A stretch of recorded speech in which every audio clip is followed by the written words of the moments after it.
Hello, everyone. My name is Nicole Kang. I'm with the Career Services Department. I am the Employer Relations Manager. I've got the great pleasure of introducing Clifford Foster to you. He and I were actually RAs at the same time when we were here as students. Yeah, Clifford, if you want to go ahead and introduce yourself. Yeah, so before I get into an introduction, I'll ask just a few quick things of everyone. First, of the students, if you guys could just in the chat box. So I know who I'm talking to, if you just could like put in your year, just freshman, sophomore, junior, senior. So I know, am I mostly talking to freshmen? Am I talking to seniors? Am I talking to a mix of folks? As well as maybe your major, if you have one declared. So that would be really helpful. The second thing, I want to be as helpful as I can be to you guys. So I want to just, before we get started, just say I'm an open book. So whatever questions you have, please ask them. This is at least one meeting, probably one of the few meetings that you'll have where there are no dumb questions. So if you have a dumb question, please ask it. There's no question that is too personal or that's off limits. If it is off limits, I will gently let you know that it is, but I do want to be as helpful as I can with you guys. So yeah, please ask whatever is on your mind. So yeah, just quick introduction about myself. My name is Cliff Foster. People call me Clifford. Clifford, doesn't matter. I answer to both. Graduated in 2011, about 10 years ago now, and have kind of been a few different spots in my career, as you can kind of see in the layout here. I graduated in accounting, started my career in accounting, kind of decided that wasn't for me. Happy to talk about the reasons why, if anyone's wondering. Then went on to get an MBA, so lived in Boston for a little bit for 2 years, went to Harvard Business School. Then I went into the pharmaceutical industry for a little while.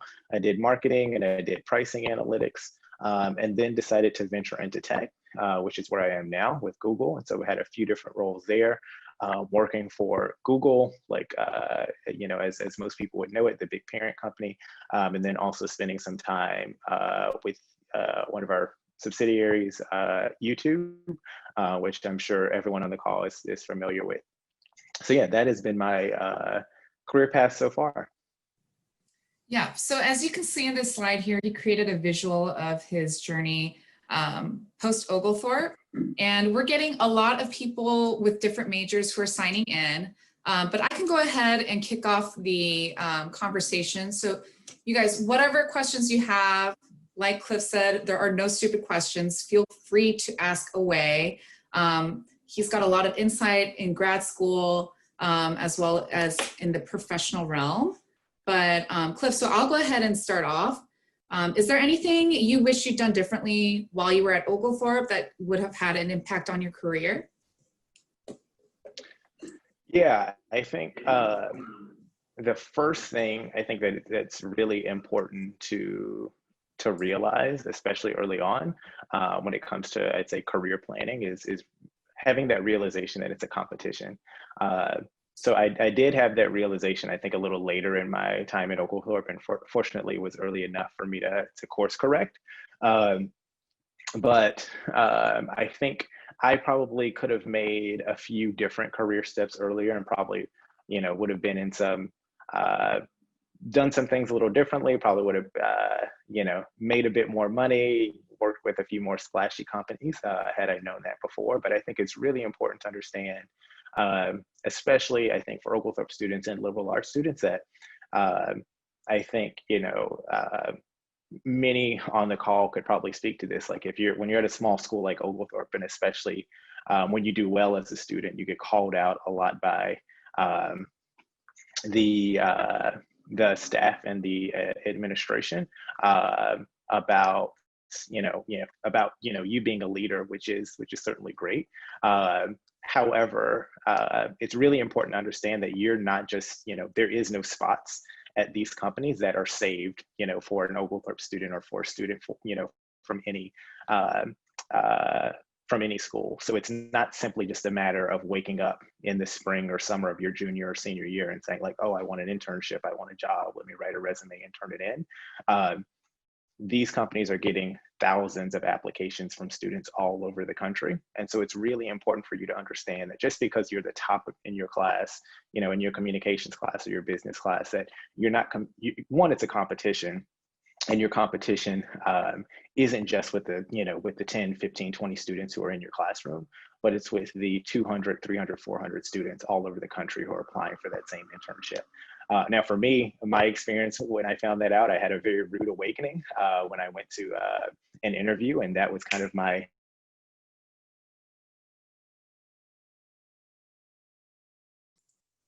to this interview.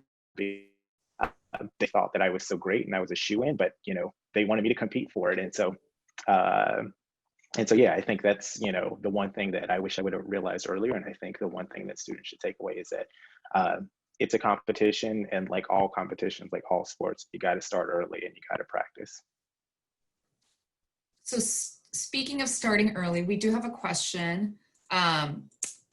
So it seems like a student is asking, when should seniors start looking for postgraduate jobs in the marketing field? Yeah, so I'll kind of answer that. I'm assuming there's more than just seniors on the call, so I'll answer uh, certainly for seniors, but also for everyone else. I would say for seniors, the time is now. I think one of the biggest mistakes that I see juniors and seniors make when it comes to internships, time jobs, especially like jobs with like large companies like Google, is waiting too late. Many times seniors and juniors don't think about the internship or the job until March, April, May, you know, right before the summer's about to start, right before they graduate. And honestly, by that time, for most large companies, it's far too late. Internship offers are sent and locked in, you know, by January, February timeframe for most large companies. So the time is now. You should be doing a lot of networking, a lot of resume dropping, a lot of interview prep. The timeline for most large companies is for internships and jobs is the fall. September, October, November is when most recruiters are out on campuses. This year virtually, talking to students, getting resumes, getting them into the pipeline. And January and February is when internship and full-time job opportunities decisions are made. And so I think if you wait too long, if you wait and you go knock on the door in March, you know, at Google, at Coca-Cola, at, you know, Chick-fil-A, at any large company, and say, I'm looking for an internship or I'm looking for a job, you're going to find that all the spots have already been taken. So I think, yeah, I think for a senior, the time is now.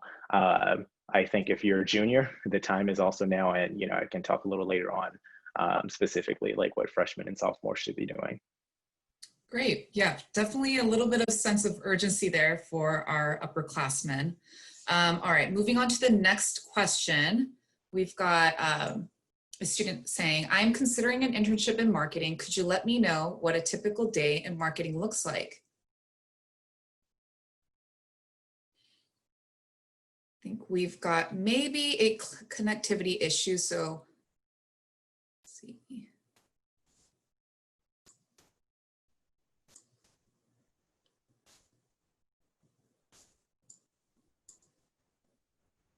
So Cliff is tuning in from Chicago.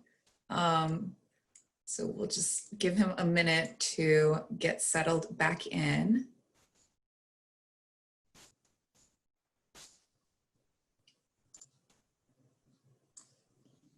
Hey, Cliff. I'm so sorry. My internet is No, really you're unstable. fine. This is just all part of that virtual yeah. If it happens again, just give me another minute. I will transition to my phone. Okay. And I'll stay a few minutes later just to take care of it. Sure, sure. I don't know if you caught that second question, but is students asking, I'm considering an internship in marketing. Could you let me know what a typical day in marketing looks like? Yeah, it's really tough to say what a typical day in marketing looks like because it is such a all of these career fields like marketing, finance, like they're really broad areas. So it's really tough to say like what a typical day is. I can tell you what my my day is like. Um, but again, marketing can encompass so many things. You can be, you know, a creative marketer at a creative agency. You can be, you know, a digital marketer at an advertising agency. You can be a digital marketer for a specific brand or a brand marketer. You can be, you know, my position, and you can be doing marketing and, you know, marketing analytics at a media company like Google or like Facebook and so on. And so, um, I think essentially like what, you know, it's kind of with all of that variety, it's tough to say what a typical day in the life is like, but it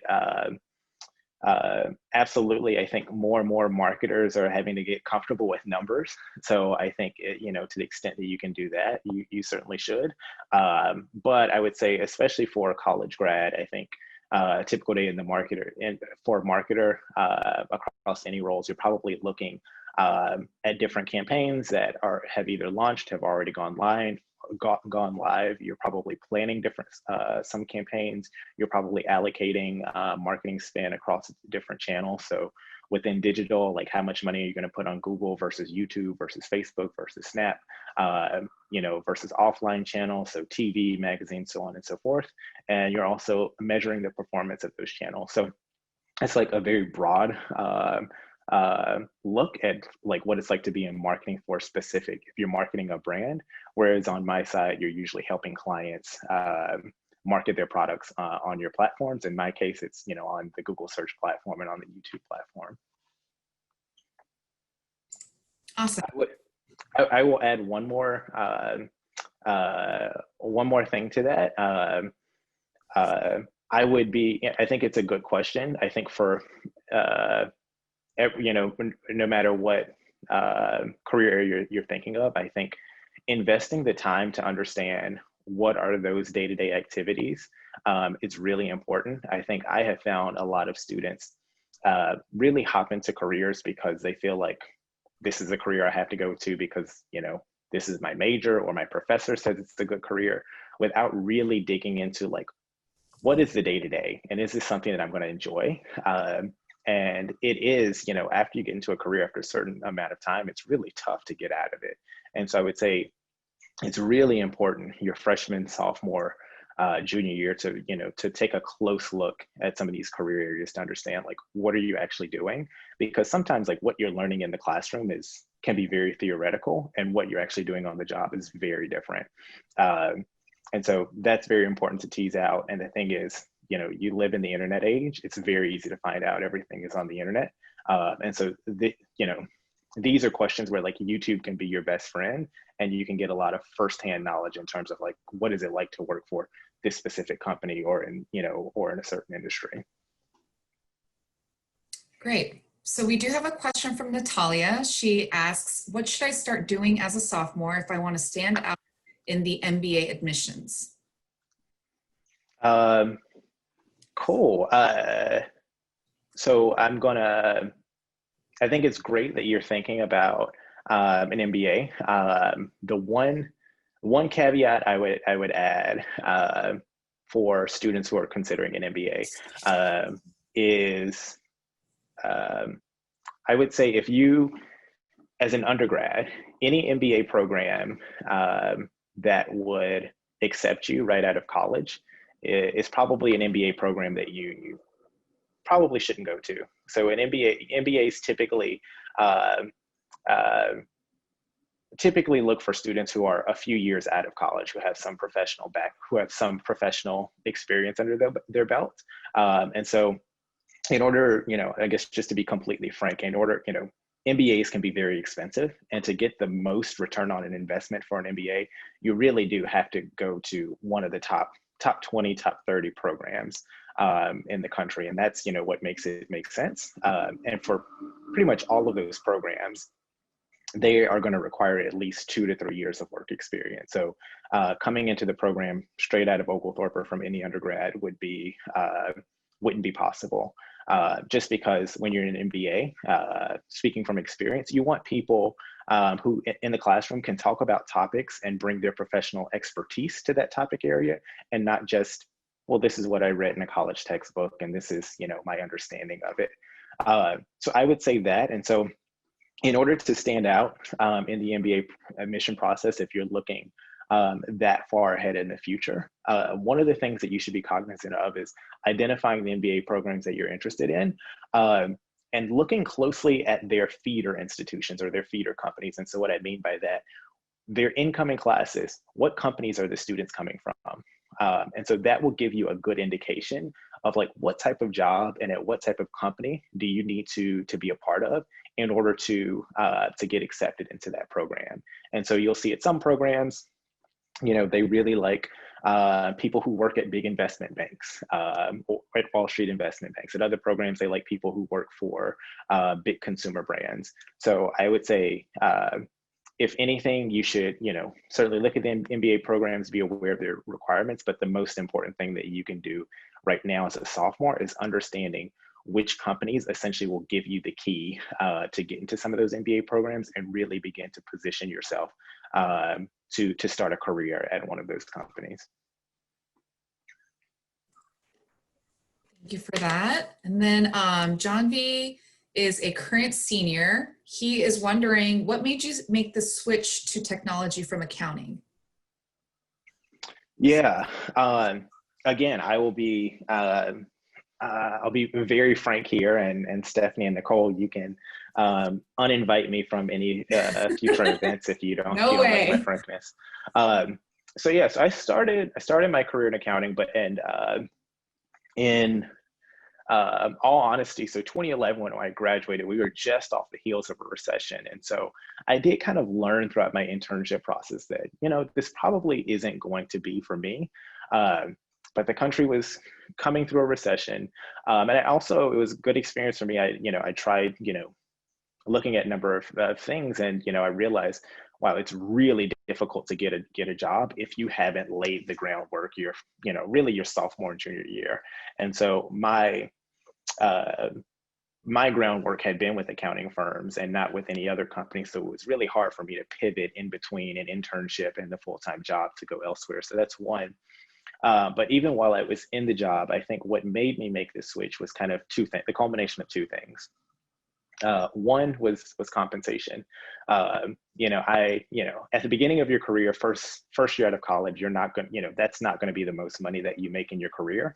But still at the time, as a 21, 22-year-old, I wanted to find a job in a career where I could make as much money as possible as it was for a 22-year-old, highly ambitious, business graduate. And so I was optimizing towards that. And one of the things that I found is that, accounting, especially public accounting, can be grueling. You can be working, an insane number of hours, during some of their busiest seasons of the year. And I found friends of mine who were in other industries, kind of with the same background, same major, same credentials, who were working less than me, but making much more money. So I had one friend who was working less than me, but whose salary was twice that of mine. I had another friend, who was working in investment banking. So he was working just as much as I was, 80 hours a week, but he was making 3 times my salary. And so at that point, it was like, okay, light bulb went off, and I was like, okay, well, I need to transition into something that, if I'm going to work this much, that is going to pay off for me and is going to compensate me, in a way that, that I wanted to be compensated. So that was one. The second was just long-term career trajectory. I wanted to, still want to, at some point in my career, lead an organization, lead a company, and at least be on the path towards executive leadership. And in order to do that, you have to be in areas of a company, that is the core business. And so ultimately, like accounting, it's a very valuable skill set, but the core work of accounting is always, looking at historical transactions. So I was an auditor. I don't know if you're looking at auditor text, but as an auditor, you're always looking at the last quarter or the last year, and you're never really looking at the next quarter, the next year, the next 5 years. how do you build a company? How do you build strategy? And how do you grow a company? And so the second piece for me is I knew if I wanted to be in the long term on a path towards executive leadership, I needed to be in an industry or at least in a functional area where I was more focused on the future.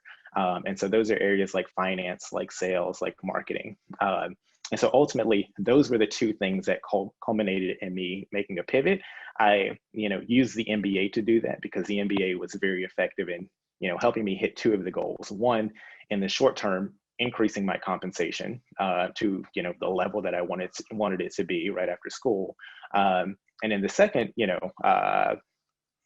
second, in the longer term, putting me on helping me get into an industry or at least into a function where I can be, seen in the executive ranks as a company. So getting into functional areas where you're actually working with the revenue generating parts of the business. Great, thank you. I think it's great to get an honest answer on that.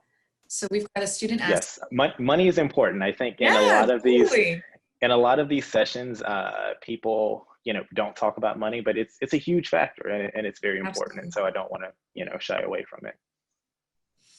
All right, so a student asks, is it worth taking any internship rather than no internship experience, even if it is not something you're quite sure you're passionate about or interested in? Absolutely. So I'm going to give you, I think, what I would call the formula. So I used to mentor Oglethorpe students a while back, and so I made all of them use a formula, and it's my formula to getting into what I would call like these top tier companies after graduation. And so I'm going to assume like you're starting your freshman or sophomore year. I think your freshman and sophomore year, those summers, I wouldn't say you need an internship. You just need a job. You need, it doesn't have to be the best internship. It doesn't have to be an internship with Google. You could literally be, a barista at Starbucks or a cashier at a store. But it's really important for those first 2 summers of your college experience to get some experience on your resume, because you want to hand employers, you don't want to hand them a blank sheet of paper with just like, hey, I'm an Oglethorpe student and here's my GPA. And that signals, to an employer that, when you're coming in your junior year, you really don't have any experience. You may have 2 summer jobs from the previous 2 years. But what that signals is, one, you're productive with your time. I'd much rather see someone who spent 2 years as, a cashier at a grocery store for the past few summers, rather than someone who spent their summer off playing video games. So one, it shows that you're responsible. So I think that's the important thing. And so I think those first 2 summers you focus on, just getting some experience. Doesn't even have to be related to your major, but just having that experience of having a job, a full-time job, but if you can swing it. And I think it's the junior and senior year where you are really aiming for some of those established companies. And so I think what I typically like to see is, if I'm looking at your resume at the end of your senior year, your freshman and sophomore internships or jobs, I've probably never heard of the companies, but ultimately your junior and senior year, you want to be aiming for companies that are household names.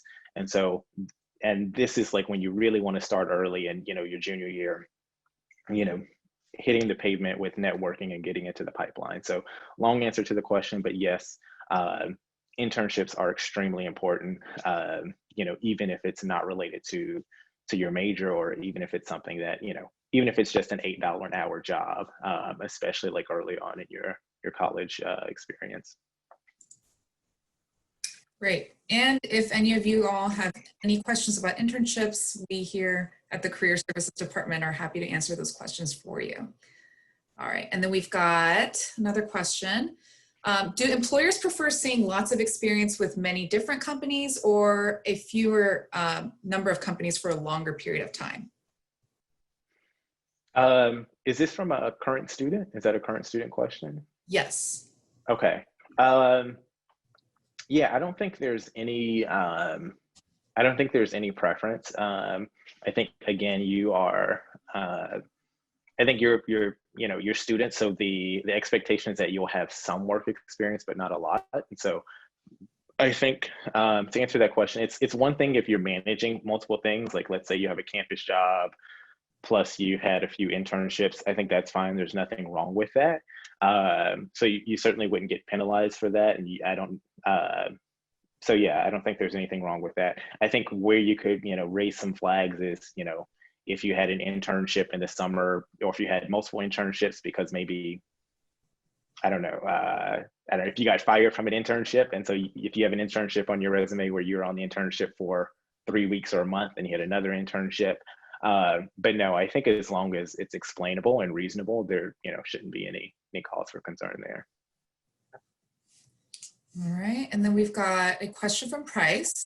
What are your favorite parts about the typical workday? Question from who? Price. So, Price. Okay. Yeah. Favorite parts of the workday. I mean, it's work. So, I mean, there's a sense of accomplishment when you get something done, or when, for me, I'm in marketing analytics, but I'm in a sales org. So if we, win new revenue, or if we launch a product, that's always exciting. But yeah, I don't. At the end of the day, it is a job, So. All right, next question, and from another student named Tyson. What were some major challenges and obstacles you had to overcome when you first started your job? So many. I feel like I could just take up an entire webinar with just that question. I think, so I'll try and answer it from a few different frames. I think first, once you have left Oglethorpe behind and once you are in the workforce, I think one of the things to get used to, it certainly depends on, the industry or the role that you're in, is one of the changes is that you are doing something, you're usually doing tasks to the satisfaction of your manager or your supervisor, your boss, whoever that may be. So the contrast to that is the student experience where, yes, you're doing something to the satisfaction of your professor, but at the end of the day, you have a syllabus, and life goes on. And so if you take a quiz and you bomb the quiz, or you submit a paper that's not so great, oh, well, move on, you do better next time, you try and bring the grade up. And I think that's a transition you have to make in the workforce. If you put together a presentation, or if you create a model, or you submit something, your work, and your manager doesn't like it, or there's feedback, there is no, unlike the college experience, it's not, okay, move on, I'll do better next time. It's, no, here's the feedback, I did or did not like these things. Now you need to go back and fix it, to this, up until it's at the point of the satisfaction of your manager. So I would say that's probably one of the bigger changes that I see in younger graduates, is kind of getting out of this mentality of like, okay, I did the project and I got the grade, now let's move on to something else. In the workforce, it is much more, okay, you did the project, and it's much more of an iterative project, an iterative process, in that, like, you don't just get to, it's not finished when you say it's finished or when you're ready to turn it in. There's a deadline. And so if it's, half done, by the time you turn it in, the work just comes back to you, and you just have to, kind of complete it to someone else's satisfaction. So I'd say that's one of the challenges I see of students who come into the workforce. But in terms of like challenges, I think during the experience, like, there's so many. Like, it is, like I said, it's a competition, and it's tough. And just like any sport, there are individuals who have raw talent, but raw talent can only take you so far. And so the people who I see who succeed, and especially the people I work with, are the people who take the process seriously, the people who start early. I'm going to be very frank. You cannot, unless you are brilliant and you have accolades and credentials to prove it, you cannot show up at Google, your senior year and just drop a resume and get a job. You're not going to show up at Coca-Cola or Facebook or Amazon or Goldman Sachs or any of these large employers just during their regular process, in your senior year and get a job. Like, that's just, not how it works, unfortunately. There is, it's, it's kind of like dating. Like you have to go through the process. You have to go through the introduction. You have to ask them out. You have to do these nice things and prove that you're a worthy partner, someone who's trustworthy, to get these companies to say like, yes, I want to engage. I want to, invite you to be in a relationship with me. So I wish I could go through all the challenges. Unfortunately, there is not enough time. But yeah, I will just say it's a lot of work. The last thing I'll say, it's 50% of it is showing up. So, for example, I think we have this event here. If I were to, if I got headcount for a new internship, or if I got a new project, at Google, and I was like, hey, I want to involve some Oglethorpe students just to give them exposure to Google or give them exposure to this type of project, I'm not going to, post the job to everyone at Oglethorpe at the career services office. I am going to, call Nicole or call Stephanie and say like, hey, give me the list, of the names of students who were on that webinar. And those are the only people I'm considering. Anyone else, like it's a non-starter. So again, a big piece of it is showing up. So I know you guys have a career fair going on, but especially, if you have alumni who are often representing their companies, if you have companies coming to campus, if a professor or the career services department is throwing an event, show up. It's really difficult for you to make an impression on someone, over, like, for example, just looking at the list of names, it's really difficult for someone to make an impression on me if they send me a cold email or a cold LinkedIn request, versus if someone says, hi, my name is Tyson. I attended your webinar. I asked you this question. I'm wondering if we could connect again, for 15 minutes over coffee to talk things over, right? I'm going to talk to Tyson before I talk to, Joe at Oglethorpe, who, didn't attend the webinar. I have no idea who he is. And he just sends me an email and says, hey, I want to talk about Google. So show up. That's a piece of, another piece of advice. Absolutely. All right, so we've got a question that touches on the topic of majors. So this anonymous attendee asks, what advice would you give a non-business student wanting to transition to business without having to change their major?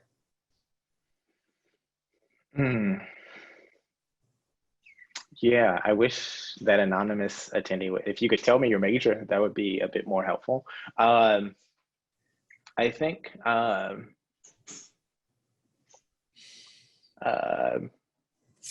yeah, it's tough to answer. There are some things that are not directly a business major, but they're adjacent. So like maybe your communications major or your journalism major, and you're looking to work for, that could still be a fit, for a company like Google, because we work in media, and so you don't necessarily need to major in business, to go and work for some of these companies. But I think the more general advice is to, I would say, identify, especially the earlier you can identify the types of fields that you're interested in, and by that I mean the specific jobs. Like, go to some of these companies' websites, look at their job postings, and go and look at their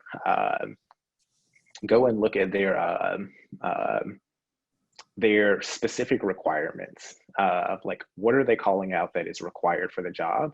And in many cases, you don't necessarily need a major to get some of those skills. It's kind of a blessing and a curse, but we live in the information age where you can pretty much learn anything online. So for example, there may be some things where Oglethorpe doesn't offer a major in specific areas, but you can go on Coursera or edX or YouTube and learn a specific skill set that you can add to your resume that you can specifically call out for some of these jobs. So I think one of the best things that you can do is identify the companies that you want to work for and the specific roles, and like just comb through those job postings to see like, how are they wording this job posting?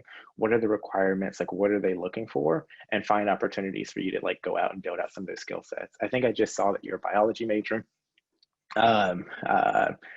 again, I think it, depends on, what area of business you want to be in. I think if you want to, making things up, but if you want to, take a biology major and go and work for a tech company in data science, that may be difficult.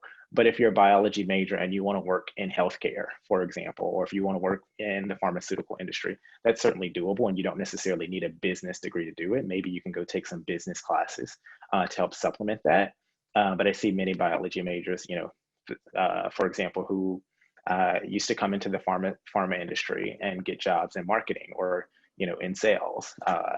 So so yeah, I would say the earlier you can start, just make sure you're exploring, because I think one of the things that one of the tough things about Oglethorpe is because it's such a small school, you have like a really small sample size. And so usually like as a freshman or sophomore, you see seniors graduating into certain jobs, after they've had a major, and you kind of get this mindset like, oh, well, if I'm a biology major, then my options are, I can go to med school or I can go work in a lab, and that's all I can do. And that's just not the case. That may be all that you've seen, but that's not the case. So just invest the time in terms of like identifying like, what type of organization do I want to work for? Who do I want to work for? And look at some of the jobs where your skills might match up, or where it's easy for you to go and gain those skills to make yourself attractive to those companies. That's excellent advice, Cliff. This is Stephanie. I do know that several schools are starting to look at master's programs, grad programs in bioinformatics and some other areas like that. So if you are a bio major, but you want to be more on the business side of things, I think that there are ways to do that. There's healthcare administrator, grad programs, things like that as well. So yeah, but do your research. I agree. Thanks for letting me chime in.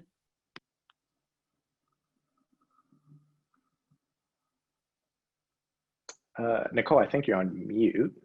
I just unmuted myself. Okay. All right, so we're down to the last few questions.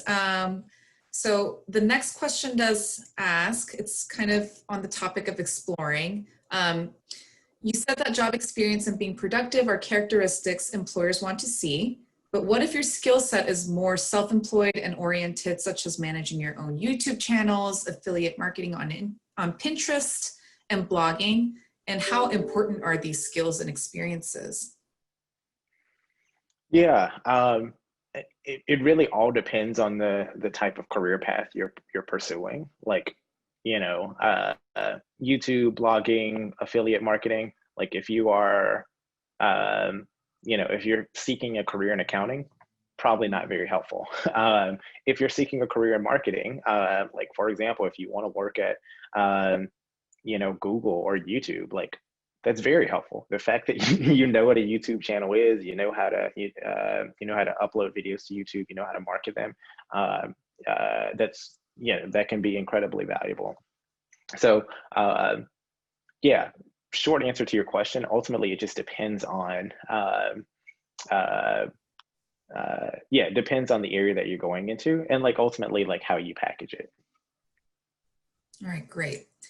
And what is the best way to network in order to get a job at a large corporation, especially if the position you wanted is posted on the website? Yeah, so you have to network. Essentially, for many of these large companies, it is not,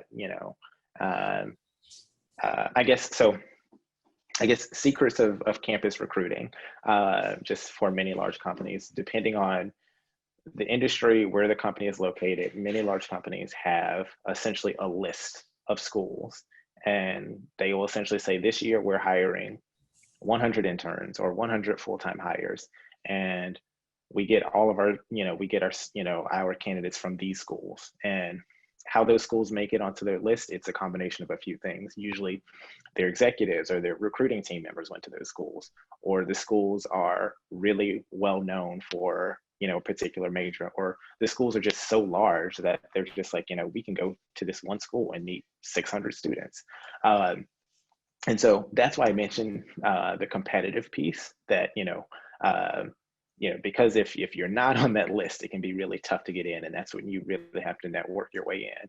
And so that's why it's really important to start early.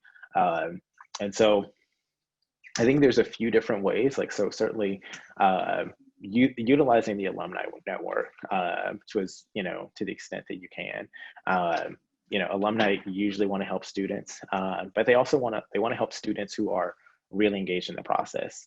When you come from a really small school like Oglethorpe, if you bring someone into the interview process, I've seen this when I was, recruiting accounting students. When you bring someone in, that person is a reflection, on you. It's a reflection on the school. And so I'll give a few examples. For example, if I brought in, an Oglethorpe student, for an interview, we don't receive a lot of Oglethorpe applicants or interview a lot of Oglethorpe students. So if that student doesn't perform well, then the consensus among the organization is like, oh, Cliff picked a bad candidate, or, oh, Oglethorpe students, aren't ready, for these types of interviews. And so it's really important that to engage with the alumni community, that you've done your research, that you're ready, because they want to bring you in.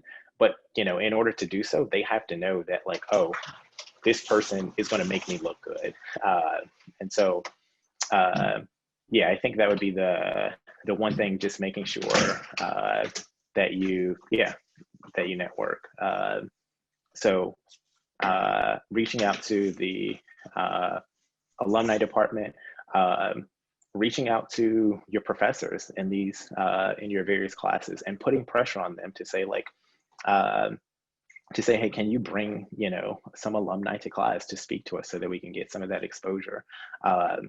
And I think honestly, if you can get an alumni connection, that always helps. And even if you can't, in many cases, I think the value that alumni give is they can tell you, here's the specific things that you need to do in order to do well in this interview, or here's what you need to learn to do well in this job.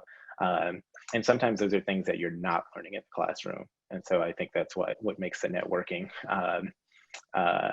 piece particularly effective. Yeah, and I will just quickly plug in our event that's happening tomorrow on Handshake. So the Career Services Department is hosting an event called Career and Internship Connections. We are bringing Atlanta businesses and companies to come and answer any questions that you have. So this is the perfect opportunity for current students to network with professionals. So like Cliff said, you got to show up to these things. So just let me know if you have any questions about that. And then we can move to our final question. As a recent college graduate, what do you suggest is the best way to get the attention of large companies when applying for positions within marketing and communications? Yeah, I think it's going to be a lot of the same. It's going to be the alumni network, and it's going to be it's going to be the alumni network. It's going to be the specific skills. Well, one of the things that I would say don't get caught up on, I think, especially looking for that first job, is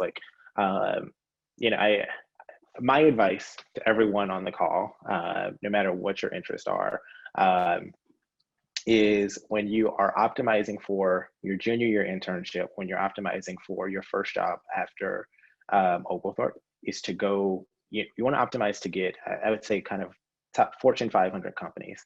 So very recognizable companies. So Google, Coca-Cola, UPS, so on and so forth. I know we're at time. I'm going to go over and just give you a vomit of advice. So I would say go for those particular companies, and don't be so intent on getting the job or the perfect job. I wouldn't optimize for, I have to get a job with Google or I have to get a job with Facebook, as much as I want to get a job in marketing with any Fortune 500 companies, because ultimately for most of these graduates, I think when you get into these positions, you're probably going to be working at these companies for less than 2 years before you move on somewhere else anyway. But why I say that, why I think it's very important to get into some of these large organizations is kind of like to the answer that I gave about the MBA question, like it's really important to get into some of these feeder companies. It's very much the same way, in terms of hiring talent like after college. So just a quick example, big companies like hiring people who have on their resume, like who essentially are a safe bet. And so one of the best ways that you can be a safe bet for a company is to have a name on your resume that that is from a large institution, and that's essentially reputable. And so maybe maybe you want a job at Google, but you can't get a job at Google right after school, so you can go to Coca-Cola instead. And how that helps you is now all of a sudden you have a major name on your resume, and so you are elevated in the candidate pool 2-3 years down the line whenever you're looking for your next job. So I think that's really important, because your first job out of school can really set you up for your next jobs down the line. So I think that is I think one of the biggest pieces of advice that I would give. I think don't be so focused on like, I have to get into this one company or this one organization, but as long as you can get into an organization with a certain amount of cachet, that gives you a lot of flexibility and a lot of options down the road. You have a lot more options, 2-3 years after Oglethorpe, if you spent your time at Coca-Cola versus if you spent your time at, the Clifford Foster, beverage company, right? Because someone seeing your resume is going to say, oh, they work for Coca-Cola, no brainer. I should totally hire them, versus like, oh, this person worked for Clifford Foster Beverages. What in the world is that? So yeah, I think that would be my my advice there. I think I kind of forgot what I think I answered the question. You did. And thank you so much for taking the time to talk to us about your career path. We are out of time, but yeah, so Cliff, thank you for kicking off our OU Insider series. We will be offering these series leading up to our Career Connections event. So I hope that many of you will join us in the future. But yeah, thank you everyone for attending. But yeah, any parting words from Cliff? Yeah, I'm gonna just add one more thing. Again, I think the hard skills are really important. I think that's specifically what a lot of liberal arts students miss. I'm going to add two things actually. So what a lot of liberal arts students kind of miss on the resume and on the job application process. It's a little unfortunate, but most companies expect you to come in with this set of skills. So look for those skills. Like for example, if you're going to be a data analyst, you got to know SQL, you got to know Python.